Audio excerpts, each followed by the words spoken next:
Good morning, all my dialysis warriors out there. This is Tim again with Dialysis Diaries. I just wanted to make this video here. It's approximately about 2:30 in the morning.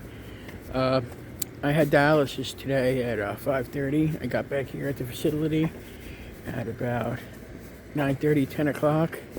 I did a couple errands, and I went to lay down for which was going to be like an hour, maybe 2 hours tops.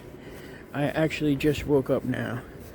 2:30. This is one of the things I want to get on tape and let people out there know and understand. It's like the exhaustion. It's just, I missed a lot of things I was supposed to do today.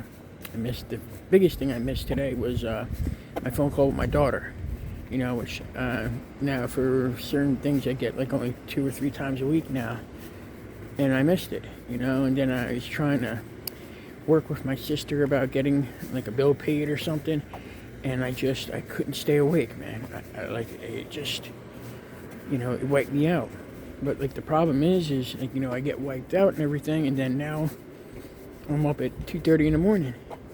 Basically, my day is gonna start now, because I'm not gonna be able to fall back asleep. I'm up, and it's like one of the things that's concerning about with me with dialysis. Like my goal is eventually to get back home, have my daughter, and live my life. But like situations like this is what makes it hard. Is what if I have a bad dialysis day like I had today, where I was wiped out? Well, no, I don't even say it's bad. This is the par. To be honest, you have to come home from dialysis.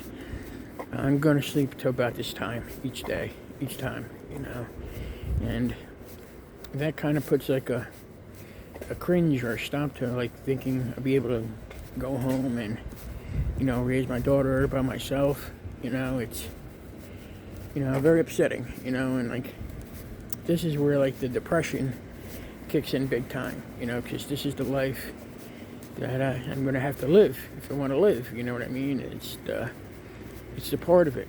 Now I can understand if Emily was older, like 16, 17, was more independent. Yeah, it probably could work, but not at 12, 13, it's not going to work. So I have to figure out a way for that to happen. But I definitely wanted to get this on tape. I wanted to get this out there, because it's one of the things I battle with. It's I think everything's going good, and then I have a couple days like this. That from dialysis where it just wipes you out. And I can't fight it. I can't some people say tough it up, stay awake. You can't.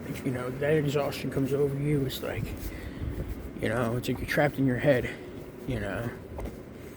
And sometimes it's not even like a refreshing sleep. It's literally you're knocked out, you're recuperating, and then you just get up. So sometimes you don't even feel like you're recuperated. It's one of the. I was just wondering if anybody else has to deal with that too. Like I'm dealing with now. Because it's trying to get things done. It's impossible on the days of dialysis. I basically now, the day I had dialysis, I just put it up to wiping out. There's nothing I can do but just sleep, and whatever little I can do at home. But a couple of things I did accomplish today is, one, I want to thank you. This is Kathy, my friend, who brought me some food today, I'm very, very thankful for that. That helped a lot. I actually had a nice sandwich and a shake when I woke up this morning, which is good to have. Thank you very much for that. You always gotta have a good amount of food with you when you wake up, because after 10 hours of sleeping, you gotta eat something. Get something in you. It was a big, huge help. Thank you very much for that. I know once I get out of this facility, I can apply for help with food and stuff and all stuff like that, but I have to wait till I get out of this facility. One of the biggest problems I have in this facility, my biggest gripe, is the dietary here stinks. You know, it is horrible. You know, I honestly think prison food is better. You know, from the food they serve to the staff that's in that kitchen is horrible. I don't like to talk bad about anybody, but it's to the point where, you know, you got a chef who just got out of prison, is on work release, trying to tell me how diabetes and kidney failure works. I'm like, this dude's not even a doctor, man. You know, you're not even a nurse. And like the CNAs are listening. I'm like, this is crazy.